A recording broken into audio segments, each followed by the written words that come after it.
참된 행복의 자리라는 제목으로 말씀을 증언하도록 하겠습니다. 제가 기도하겠습니다. 하나님 아버지, 이제 우리가 하나님의 말씀을 듣습니다. 우리의 죄와 어리석음을 이 시간 물리쳐 주시고 말씀을 듣고 깨닫도록 성령님이 우리 마음을 밝혀 주시옵소서. 우리가 말씀을 들을 때 우리 소망을 피조물이 아니라 오직 그리스도께 두게 하소서. 예수님의 이름으로 기도드립니다. 아멘. 우리가 이제 에베소서를 계속 조금씩 봐나가고 있습니다. 오늘 우리가 이제 읽은 말씀은 에베소서 1장과 5장인데요. 우리가 1장에도 나오듯이 어떻습니까? 하나님이 말씀으로 세상을 창조하셨죠. 이 창조의 절정에 사람을 만드신 일이 있습니다. 우리가 이 이야기들은 계속 지금 이어서 보고 있습니다. 그리고 어떻습니까? 우리 모두는 뭐예요? 사람이죠, 사람입니다. 오늘 설교는 이 단순한 사실에서 시작해서 사람이 참되게 행복해지는 자리는 어딘가에 대해서 한번 함께 묵상을 해보도록 하겠습니다. 사람은 아까 말씀드린 대로 어떻습니까? 특별한 존재죠. 특별한 존재. 이것은 그냥 입에 발린 익숙한 말이 아닙니다. 사람이 말도 하고 생각도 하니까 어떠냐? 짐승보다는 더 우월한 존재다. 뭐 이런 어떤 그래서 특별하다. 뭐 이런 이야기들. 이런 식의 이야기가 아닙니다. 우리가 예전에 살펴본 대로 성경의 단어 사용을 따라가면, 그러니까 성경 그 문자적인 그 단어 사용을 그대로 따라 우리가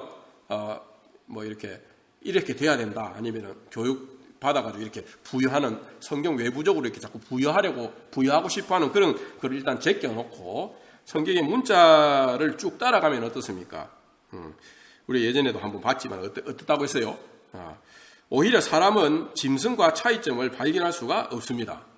희한하게도 사람이나 짐승이나 모두 생물, 히브리어로는 네페시 하야, 그러니까 살아있는 어떤 영혼, 그냥 우리 그 한국말로 하면 그냥 생물이라고 하는, 살아있는 어떤 물건, 숨쉬는 어떤 물건, 요런 말로 짐승이나 사람이나 똑같이 그 말로 이렇게 일컫는 것을 우리가 봤죠, 예전에. 그렇게 되는 거란 말이죠. 사람은 무슨 하늘에서 굉장히 우월한 존재라서 우리가 일반적인 민족 설화나 이런 데 보면은 대체적으로 사람이 하늘에서 뚝 떨어지잖아요. 근데 그런 게 아니고, 이제 사람이 자기 혈통이 고귀하다 하면 하늘에서 내려왔다. 네피림이 떨어졌다.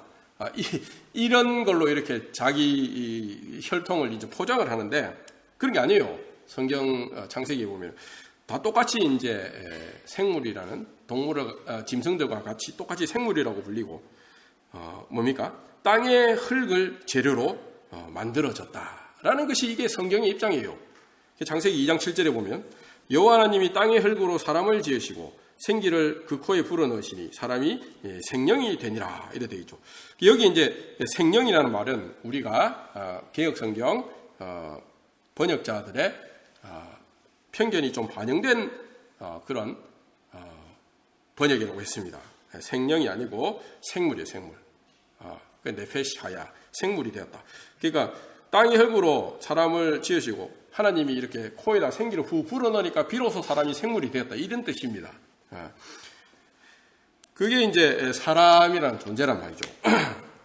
그렇다면은 아까 분명히 제가 사람이 특별한 존재다 분명히 이런 말을 해놔놓고, 근데 보니까 이게 특별한 존재라는 것은 그러면은 어떤 면에서 그렇단 말입니까? 어떤 면에서 그럼 사람이 특별하다는 말이에요, 그러면? 바로 사람이 창조된 목적이 이게 특별하다. 사람이 말도 하고 생각도 하지만 몸의 크기로 보자면 코끼리를 따라갈 수 없습니다.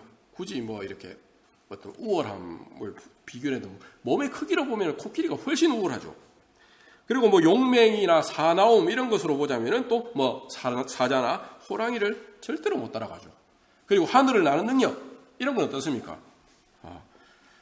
새처럼 하늘을 나는 능력 이런 것도 없어요.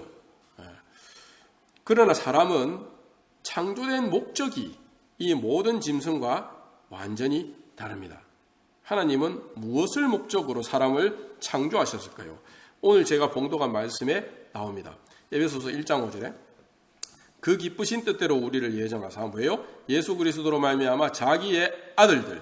여기서 아들들은 이제 요즘 말로 하면 자녀라고 보면 됩니다. 자녀. 남성 복수 명사는 이렇게 그 전체를 다 대표하는 그런 그걸로 쓰이기 때문에 요즘 우리 말로 번역을 하면 자녀라고 하면 돼요. 하나님의 자기의 자녀가 되게 하셨다 이렇게 돼 있어요. 그래서 그 사랑하는 자 안에서 우리에게 거저 주시는 바 은혜의 영광을 찬송하게 하려는 것이다. 이렇게 이야기를 합니다. 하나님은 사람을 자기 자녀로 삼기 위해서 창조하셨다라는 것이에요. 이게 사람의 그 특별함의 본질입니다. 이게. 그래서 그런데 우리가 방금 읽은 창세기 2장 7절 말씀대로 하나님은 사람을 뭘로 만드셨다? 땅의 흙으로 만드셨다 이거예요. 땅의 흙으로 만드셨다. 상식적으로 생각하면 하나님의 자녀니까 사람은 하나님의 자녀로 뭐 창조되었다. 그러니까 하나님의 자녀다. 사람이 창조된 것은 하나님의 자녀다. 그러니까 어떻습니까? 하나님에게서 자동으로 나올 것 같은데 맞잖아요. 고양이 새끼는 고양이한테서 나오고 사람의 아기는 사람에게서 나오고 뭐 호랑이의 새끼는 호랑이에게서 나오잖아요. 그럼 하나님 자녀니까 하나님에게서 나와야 될 거 아닙니까? 맞잖아요. 그래 나와야지 이게 뭔가 이렇게 그림이 딱 떨어질 것 같은데 그렇기는커녕 짐승이나 차이가 없어요. 짐승과 마찬가지로 사람 역시 땅에서 나왔습니다. 땅에서 나왔단 말이죠. 몸으로 보자면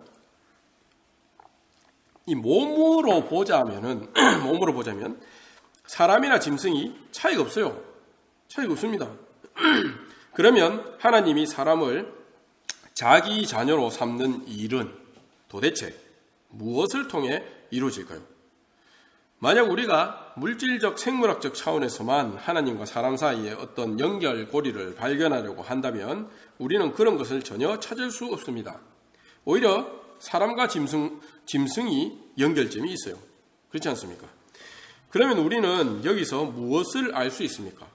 하나님은 사람을 땅의 흙으로 만드신 이 사실을 통해 땅의 흙으로 만드셨잖아요. 하나님이 그렇게 만드셨잖아요. 이 사실을 통해 우리에게 무엇을 가르쳐 주고 계십니까? 우리가 하나님의 자녀가 되는 능력은 어디에 속하지 않는다? 피조물, 땅이나 하늘이나 뭐 사람의 마음, 어쨌든 피조물, 그 피조물에 속한 능력이 아니라는 사실입니다. 우리가 하나님 자녀 된다는 것은 피조물에서 나온 어떤 능력으로 되는 게 아니라는 사실이죠. 우리 모두에게는 부모님이 계십니다. 우리는 부모님을 통해 세상에 나왔죠. 만약 우리 부모님 중에 한 분이라도 생물학적으로 좀 문제가 있으셨다면 우리는 세상에 태어날 수 없었을 것입니다. 그러니 우리가 우리 부모님의 자녀가 되게 한 능력 중 가장 근본이 되는 능력은 생물학적인 능력이라고 말할 수 있죠. 그렇지 않습니까? 우리가 이제 조선시대까지 우리나라를 지배했던 그 어떤 이데올로기, 종교가 뭐해서 유교에서 뭐랍니까? 신체 발부가 수지 부모다 이러잖아요. 몸에 있는 모든 털, 그 다음에 이런 손발 이런 거는 다 뭐예요? 뭡니까? 내장 이런 건 다 뭐예요? 부모님에게서 왔다 이게 부모님에게서 왔다. 그러니까는 그런 쪽에 문제가 있었으면 우리는 세상에 태어나지도 못했을 겁니다. 맞잖아요. 그러나 우리가 하나님의 자녀가 되는 것은 생물학적인 능력같이 피조물에 속한 능력을 통해서가 아니라는 것이죠. 아까 창세기 2장 7절에서 우리가 볼 수 있는 능력은 무엇입니까? 땅의 흙을 살아나게 한 능력이죠. 땅의 흙으로 사람을 지으시고 땅의 흙이라는 것은 본래 생명이 있는 게 아니잖아요. 사람이 죽으면 흙으로 돌아간단 말이죠. 근데 땅의 흙을 살아나게 한 능력입니다. 이것은 어떤 피조물에게서도 나올 수 없는 능력이죠. 생명이 없는 데서 생명을 있게 하는 능력입니다. 우리가 예전에 봤던 그 로마서 4장 17절에 그가 믿은 바 하나님은 죽은 자를 살리시며 없는 것을, 생명이 없는 것을 있는 것으로, 생명이 있는 것으로 부르시는 이신이라. 이게 이제 하나님의 능력인데, 그러면 우리는 이 하나님이 우리를 하나님의 자녀가 되게 한 그 능력, 우리를 하나님의 자녀가 되게 한 능력, 그 능력은 하나님 창조의 능력이구나. 옳지, 맞다, 오케이, 알겠다. 이렇게 말하고 끝나면 될까요? 여기까지 말하면 그냥 다 말하고 끝난 겁니까? 그렇지 않습니다. 하나님은 세상을 창조하시기 전부터 이미 계셨죠. 그런데 혼자 계셨습니까? 그렇지 않다고 했죠. 우리가 예전에 함께 살펴본 대로 세상이 있기 전에도 하나님은 아버지, 아들, 성령 이렇게 삼위로 계셨습니다. 요한복음 1장 18절에 본래 하나님을 본 사람이 없으되 아버지 품속에 있는 독생하신 하나님이 나타내셨느니라, 이렇게 되어 있잖아요. 이게 아버지 품속에 있다, 이 말은 무슨 아버지한테 안에 막 들어가 있었다 이런 뜻이라기보다는 하나님 아버지와 독생자가 함께 계셨다는 것을 좀 더 이렇게 시각적으로 표현을 한 내용이란 말이죠. 따로 이렇게 아버지 옆에 단지 있었다면은 이게 아버지와 아들이 하나가 아니고 둘같이 보이잖아요. 그러니까는 아예 두 분이 연합해서 아예 같은 하나님으로 계셨다라는 것을 표현하는 것을 이런 식으로 표현을 했단 말이죠. 그래서 어쨌든 이쪽은 뭡니까? 세상을 창조하시기 전에도 하나님은 아버지, 아들, 성령 이렇게 삼위로 계셨다는 것입니다. 그러니까 아버지 하나님은 이미 그렇다면 뭡니까? 아들이 있으셨어요. 아버지가 혼자 이렇게 외로워서 아들을 만들었다 이런 게 아닙니다. 이게 이미 영원 전부터 영원까지 하나님은 아들이 있는 분이셨어요. 아들이 있는 분, 어떻게 보면. 그래서 아버지와 아들은 영원부터 영원까지 서로 어떻습니까? 사랑하는 관계죠. 그냥 어떤 하나님 1, 하나님 2 이런 게 아니고 아버지 하나님, 아들 하나님 이렇게 명칭이 어쨌든 사람 입장에서 붙는다라는 것은 어떤 관계라는 뜻입니까? 영원부터 영원까지 사랑하는 관계란 말이에요. 요한복음 5장 20절에 아버지께서 아들을 사랑하사 자기가 행하시는 것을 다 아들에게 보이시고 또 그보다 더 큰 일을 보이사 너희로 놀랍게 여기게 하시리라. 아버지가 아들을 사랑한다 이러죠. 아들도 아버지를 사랑하고, 이게 하나님 내부의 관계입니다. 하나님이 사랑하지 않다가 어느 순간 아이고 내가 마음을 바꿔야지 이러면서 사랑하게 된 게 아니라고 했습니다. 영원부터 영원까지 하나님은 아버지와 아들 그리고 성령으로 계시고 이 삼위 하나님이 어떤 관계다? 사랑하는 관계다. 이거 안 바뀌어요. 이게 안 바뀌는 관계란 말이죠. 이게 이제 하나님의 본질. 그래서 하나님은 사랑이시다 이렇게 이야기를 합니다. 뭐 약간 이제 어려운 이야기인 것 같아 보이지만 이게 어려운 게 아니고 낯설어서 우리가 어렵게 느껴집니다. 그러나 결코 어려운 얘기가 아니죠. 이 사랑의 관계에는 뭐가 없어요? 이렇게 영원부터 영원까지 사랑하는 관계에는 뭐가 없습니까? 결핍이 없지요. 결핍이 없습니다. 더 이상 어떤 다른 무엇이 필요가 없어요. 사랑하지 않는다면 야 사랑해라, 서로 사랑해라 이렇게 이야기를 해야죠. 사랑이란 게 없으니까, 사랑이 결핍되어 있으니까. 그러니까 뭘 해야 됩니까? 사랑해라라는 권면도 해야 되고, 그다음에 뭐 분위기도 좀 만들어 줘야 되고, 그다음에 사랑할 수 있는 뭐 어떤 뭐 이유나 아니면 어떤 원인이나, 그다음에 뭐 매력적인 어떤 그런 것을 제공을 해가지고, 그래 어떻게 해서 사랑에 불을 붙여가지고 연료를 떼고 불을 붙이고 이래 해야지 사랑할 수 있잖아요. 사랑이 결핍되어 있으면 그 막 더 막 필요해요. 그 사랑을 일으키기 위해서는. 그런 어떻습니까? 하나님의 이 관계에는 다른 무엇이 더 필요가 없습니다. 흘러 넘칩니다. 완전해지기 위해서 어떤 다른 것을 요청할 필요가 없습니다. 그렇다면 하나님은 왜 세상을 창조하셨습니까? 이렇게 결핍이 없는데, 뭔가 더 필요한 게 없는데, 모자라는 게 없는데, 이 삼위 안에서 충만한데, 아무것도 더 모자라는 것도 없고 필요한 것도 없고 아무것도 뭐 더 이렇게 내가 더 필요하다, 뭔가 이렇게 뭔가 끌적지근하게 이렇게 좀 있어야 될 것 같은데 막 이런 게 없는데 왜 창조하셨어요? 없는데 충만한데 창조하셨잖아요. 그래서 우리가 기독교 신앙의 기본 중에 기본이 뭐냐면 하나님이 필요해가지고 뭔가 필요해서 세상을 창조했다 이러면 그냥 이단입니다. 발이 좀 이상한데 이단입니다. 이단. 하나님은 창조할 필요가 있어서 창조한 게 아니에요. 이게 필요가 없는데 충만한데 근데 희한하게 하나 창조하셨다는 거예요. 그리고 왜 사람을 자기 자녀로 삼으려고 하십니까? 하나님 아버지와 아들이 이미 하나님 삼위 가운데 있잖아요. 그럼 자녀도 필요 없어. 사실 솔직한 말로. 필요가 없는데 왜 창조하시려고? 왜 창조하시려고요? 왜 하나 사람을 자기 자녀로 삼으려고 하십니까? 우리 신앙에는 이 질문이 딱 기본으로 딱 깔리는 게 바로 이 질문입니다. 이거를 이제 생각하지 않으면 하나님이 그래 내가 뭐 하나님께 필요한 존재로서 하나님 나를 창조했는 것 같다. 그래 하나님이 내를 되게 필요로 하는 존재인 것 같다. 이렇게 생각하면 이제 신앙의 첫 단추가 잘못 끼게 됩니다. 그런데 사실은 여기 있는 저를 포함한 우리 모두가 하나님한테는 별로 필요 없는 존재입니다.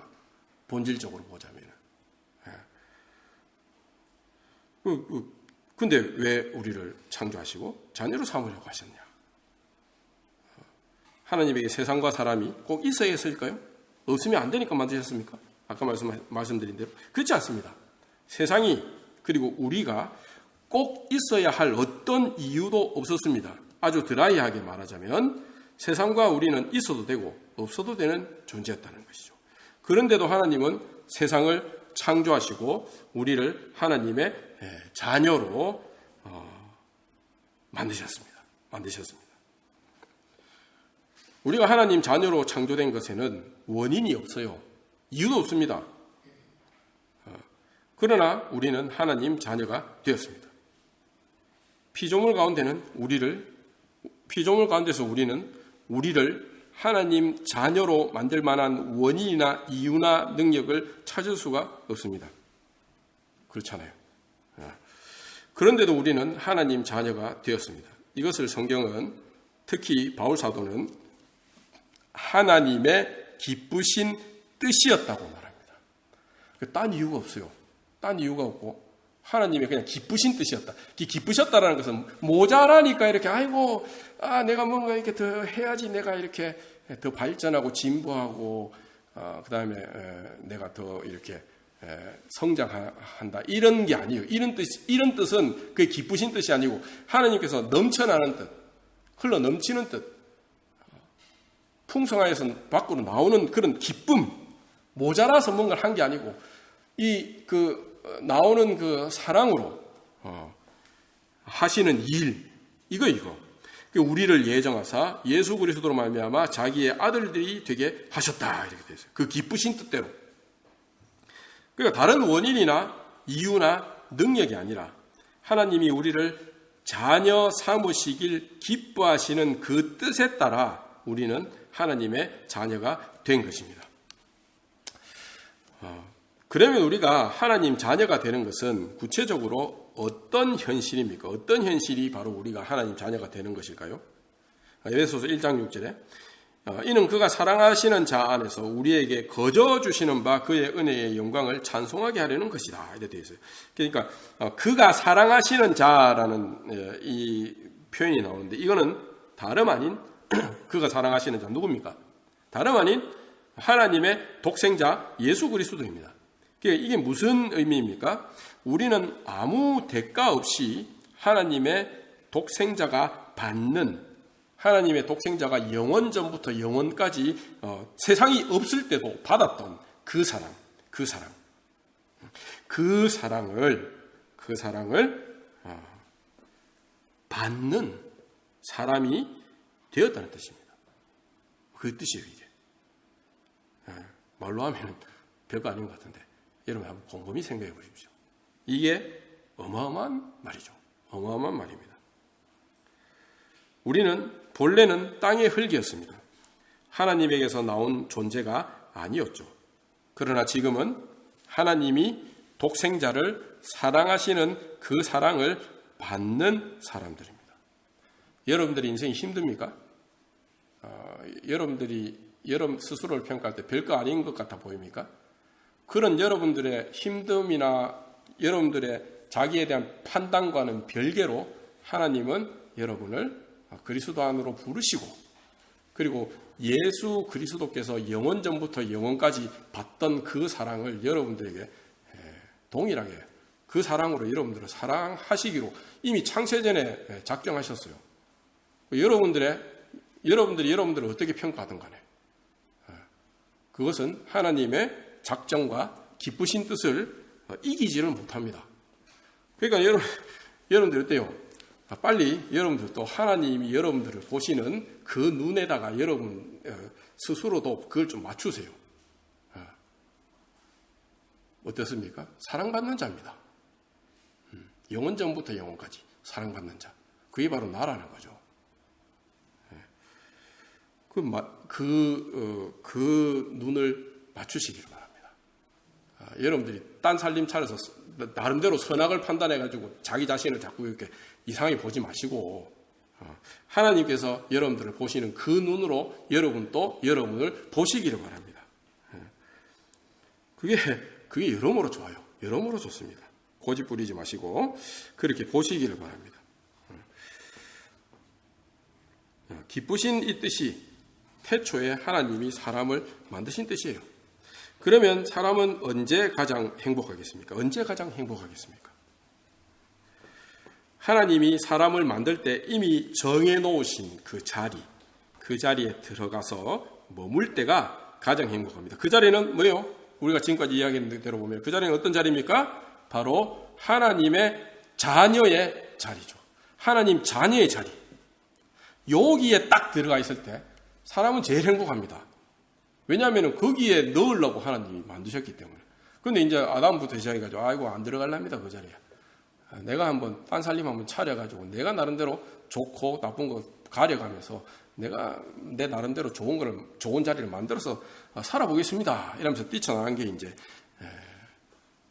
첫 타락이죠.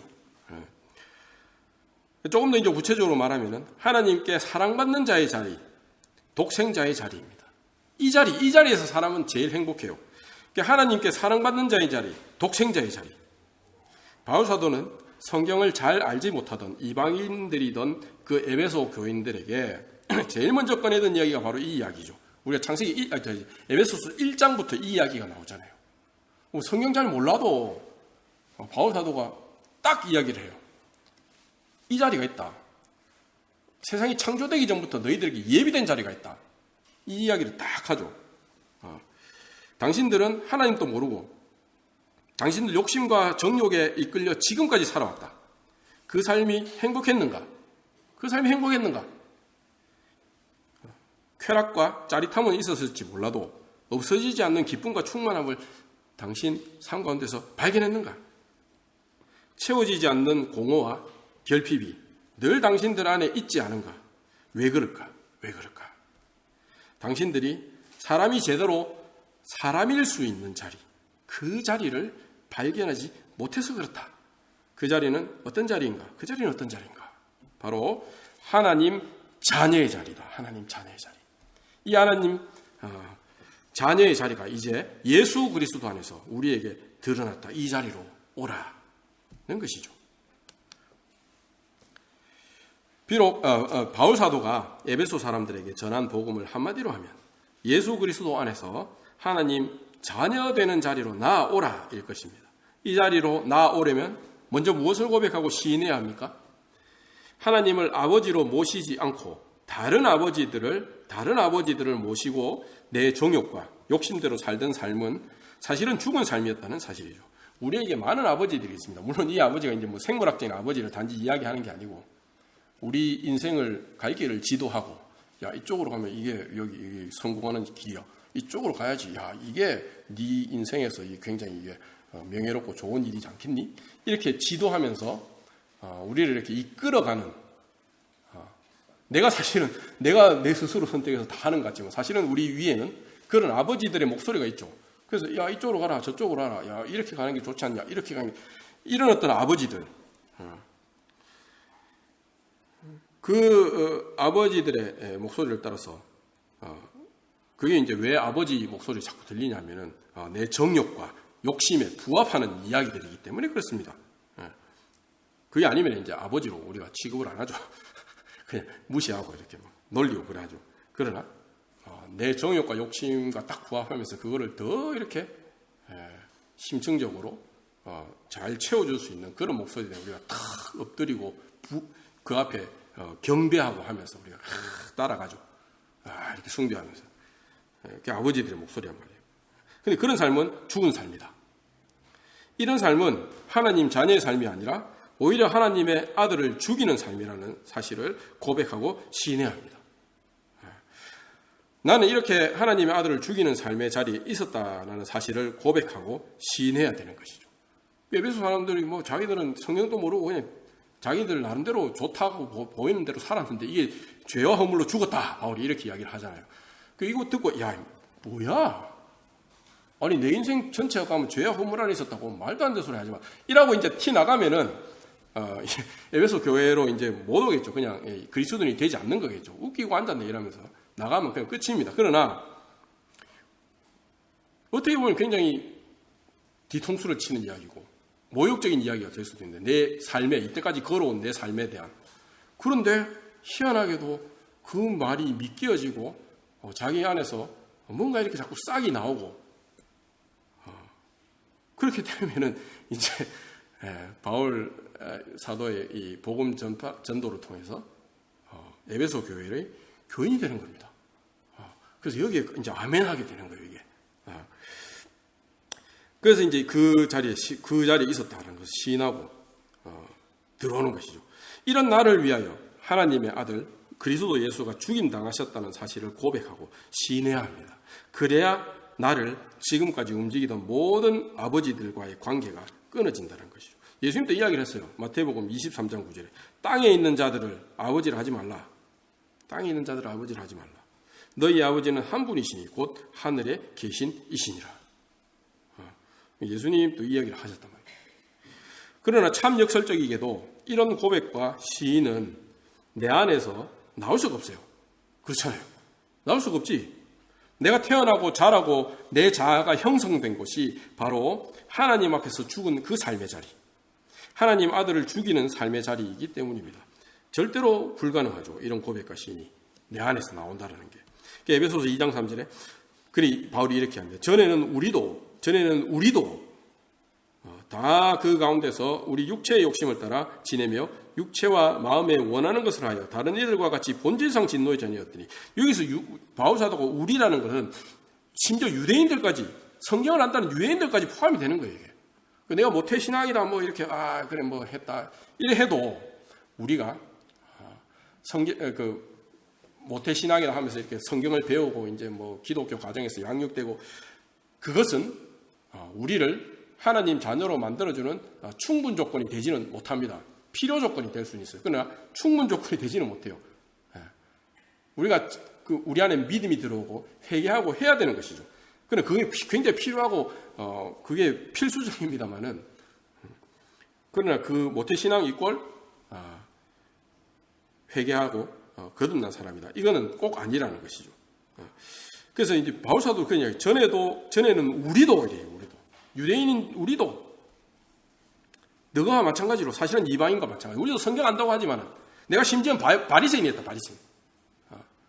우리 조상들의 종교에 열심이었던 바리새인이었다. 그런데 나도 어떤 사람이 되었다? 하나님의 아들을 박해하고 교회를 박해하던 죄인의 괴수였다. 라는 이야기를 이런 어떤 고백이 다 담겨 있는 이 단어 선택이에요. 본질상 진노의 자녀였다. 그렇다면 어떻습니까? 내 육체와 마음에 원하는 것에 다른 이들과 같이 본질상 진노의 자녀였다. 누구의 자녀이긴 한데, 어떤 아버지들의 자녀이긴 한데 하나님 앞에서는 진노의 자녀다. 왜? 예수 그리스도를 죽이는 어떤 자리에 있는 아버지들의 자녀들이기 때문에 하나님 앞에서는 이게 진노의 자녀예요. 진노의 자녀. 이게 이제 이런 말들이 딱딱 이 바울이 골라서 하는데 그 말들의 의미들이 딱딱 깊습니다. 이게. 그렇다면은 내 마음으로 시인하는 이것, 내가 이렇게 이야기를 듣고 복음 전도를 듣고 바울이 하는 복음 전도를 듣고 내 마음으로 뭔가 이게 내 안에서 나올 수 없는 어떤 것이 자꾸 시인이 된단 말이죠. 고백이 되고 내 입으로 고백하는 이것, 내 마음으로 시인하는 이것, 내 마음으로 고백하는 이것, 자꾸 믿기는 이것, 어디서 나온 것입니까? 어디서 나온 것입니까?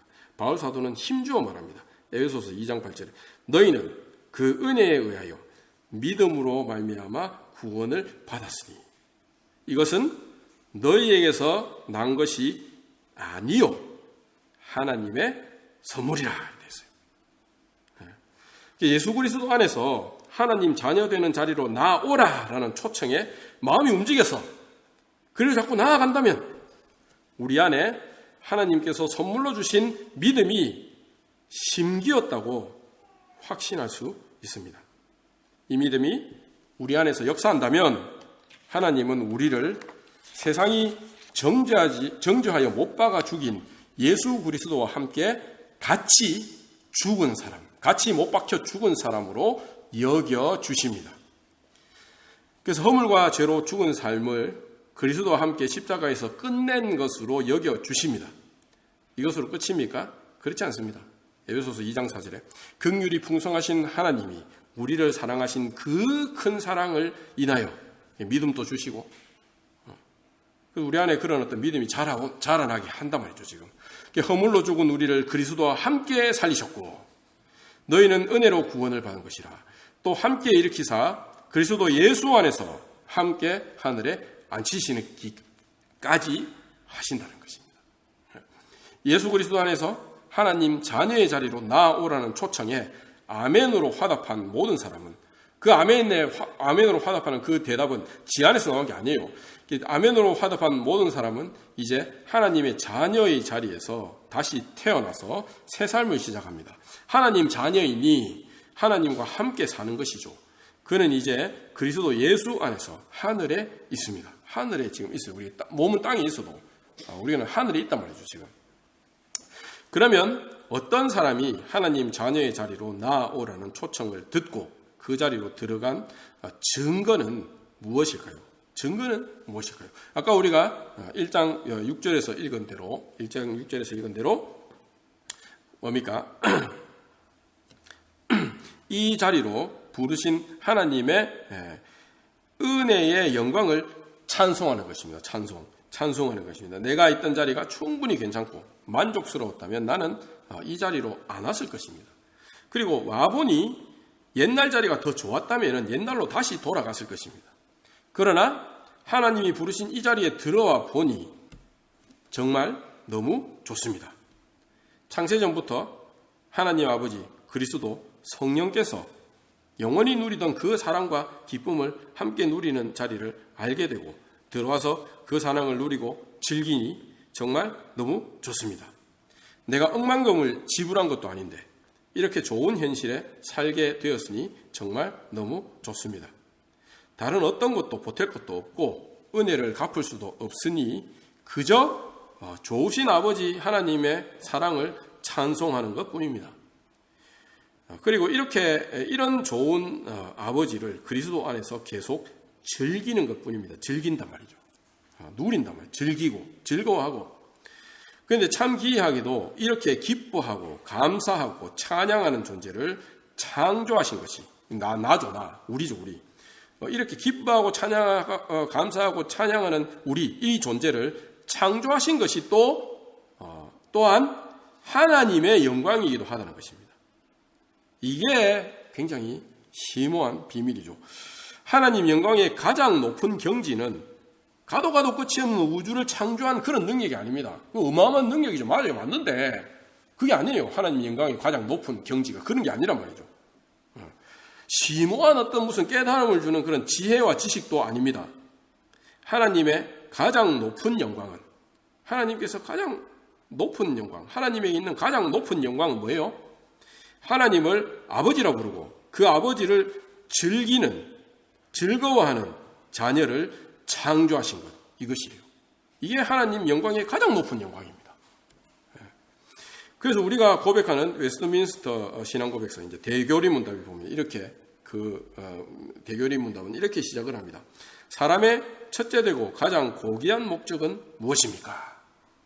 답은 사람의 첫째 되고 가장 고귀한 목적은 하나님을 영화롭게 하고 하나님께 영광 돌리고 그분을 영원토록 온전히 즐거워하는 것입니다. 우리가 신앙생활이라는 것은 뭡니까? 하나님 하락하는 거 다 하고 막 안 하면 하나님 내려가고 맴매할 것 같고 막. 물론 우리가 그게 필요하죠. 하나님의 말씀을 순종해서 사는 것이 필요합니다. 근데 단지 하나님 맴매하니까는 우리가 하나님 말을 잘 들어야지 이런 게 아니고 뭡니까? 신앙생활이라는 것은 뭐예요? 하나님을 즐거워하고 하나님을 즐기고 누리고 이게 신앙의 본질입니다. 적어도 우리가 뭐 장로교 교회 다니고 장로교 신앙을 한다면은 가장 신앙의 첫 번째는 이거예요. 그래서 우리가 이 즐거움, 이 하나님을 누리고 즐기고 맛보고 하는 이 즐거움으로 우리가 우리의 고난과 고통과 힘듦조차 이긴단 말이죠. 이게 없으면은 인생 힘들어 죽겠는데 무슨 또 두 벌 일 할 건 뭐 있습니까? 또 교회까지 나와야 되고 막. 그러나 우리가 어떻습니까? 이 하나님을 누리고 맛보고 하는 즐거움이 있기 때문에 우리가 우리 고통과 슬픔조차 이 즐거움 안에서 이길 힘을 받는다는 것이죠. 사랑하는 성도 여러분, 하나님은 지금도 예수 그리스도 안에서 자녀되는 자리로 나아오라고 우리를 부르십니다. 우리는 모두 이 부르심에 응답하여 이 자리에 모여 함께 예배를 드리고 있습니다. 아직 부르심에 아멘으로 화답하지 않은 분이 계십니까? 마음의 믿음이 싹이 올라오는 것이 느껴진다면 거부하지 마시고 입으로도 고백하시기를 바랍니다. 우리가 하나님의 자녀로 부르심을 받은 은혜를 우리는 갚을 길이 없습니다. 갚을 길이 없지요. 하나님이 우리에게 자녀 삼은 값을 내놓으라고 하지도 않습니다. 그러면 은혜는 은혜되지 못할 것입니다. 우리가 은혜를 내놔라 해가지고 하나님이 그럼 우리가 하나님한테 은혜를 다 갚았다면 이거 은혜가 아니죠, 사실 그때부터는. 그러나 이제 우리 아버지가 되신 하나님은 우리에게 이렇게 당부하십니다. 에베소서 5장 1절에 그러므로 사랑을 받는 자녀같이 너희는 하나님을 본받는 자가 되고 그리스도께서 너희를 사랑하신 것 같이 너희도 사랑 가운데서 행하라. 그는 우리를 위하여 자신을 버리사 향기로운 제물과 희생제물로 하나님께 드리셨느니라. 우리는 여전히 육신 안에서 살고 있지만 이제 육신 안에서 남은 삶조차 우리 욕심과 욕망을 따라 사는 게 아니라 자기 자신을 우리를 위해 내어주신 그리스도처럼 우리 역시 우리 자신을 내어주면서 살아야 합니다. 가족과 교회의 형제자매를 위해 시간을 내어줍시다. 내가 모르는 형제자매라도 마음을 내어주고 관심을 기울입시다. 필요한 곳에 내 재물을 내어줍시다. 억지로가 아니라 아버지께 사랑을 받았으니 우리도 하나님 아버지를 본받아 사랑을 흘려 보냅시다. 하나님은 우리를 위해 독생자를 내어주셨고 그리스도께서는 우리를 위해 자기 자신을 내어주셨습니다. 말하자면 이것이 하나님의 삶입니다. 내어주는 삶, 이게 하나님의 삶이에요. 결핍이 없으니까 내어주신단 말이죠. 우리 역시 하나님을 본받아 사는 삶을 살아야 합니다. 자신을 내어주는 것이 아니라 자신에게 함몰되어 사는 삶은 이제 멈추어야 합니다. 그리고 오히려 감사하는 말을 해야 합니다. 우리가 이제 다른 것을 안 보고 자기 내면, 자기 자신 여기에 함몰돼 가지고 우리가 인생을 살아가도록 우리 지금 시대는 그렇게 세팅이 딱 되어 있어요. SNS 이런 것도 다 뭡니까? 자기 안에 함몰이 되는 거잖아요. 다른 사람을 보고 결국 뺑 돌아가지고 뭐로 딱 돌아옵니까? 나에 대한 평가로 돌아오죠. 그래서 통계를 보면은 미국이나 이런 데서 10대 특히 이 여성 청소년들이 자살률이 많이 올라가는데 그 기점이 무슨 그램이라든지 하여튼 그런 SNS가 처음 출시됐던 기점과 거의 일치한다고 그리 이야기를 해요. 그러니까 이제 이게 자기 안에 자꾸 함몰되도록 하는데 거기서 나와서 좀 자기를 좀 벗어버리고 그런 삶을 멈추고 오히려 감사하는 말을 합시다. 감사하는 말. 에베소서 5장 3절에 음행과 온갖 더러운 것과 탐욕은 너희 중에서 그 이름조차 부르지 말라. 이는 성도에게 마땅한 바니라. 누추함과 어리석은 말이나 희롱의 말이 마땅치 아니하니 오히려 감사하는 말을 하라. 감사한다는 건 뭐예요? 내 밖으로 눈을 돌려서 나에게 은혜를 베푸는 사람을 알고 그런 하나님을 알고 그래서 그 은혜를 인식하고 내게 아니다. 내게 아닌데 내한테 주어졌다. 그렇게 인식해야지 이 감사가 나오잖아요. 그게 당연한 듯이 내가 받는 거 전부 당연하고 막 난 당연히 받아야 되는 존재고 나한테 안 주면은 그게 이상한 놈이고 이게 아니고 감사하는 말을 하라. 감사하는 말을 하라. 그리고 나도 남들에게 줄 수 있는 그래서 감사한 존재가 나도 되는 것이고 그렇게 살아가는 것이 이게 하나님 자녀로서 삶의 어떤 기본이라고 기본. 우리가 하나님 자녀의 자리에 있다면은 우리가 우리 몸을 가지고 사는 삶에서는 그런 열매들이 나올 수밖에 없단 말이죠. 우리가 참 험악한 세대를 살고 있습니다. 험악한 세대를 살고 있죠. 모두가 더러운 말, 어리석은 말, 희롱의 말은 당연한 듯이 말하고 이런 말들을 입 밖에 내지 않으려는 사람들을 오히려 비웃습니다. 무슨 뭐라고 욕하면서 비웃는다 말이죠.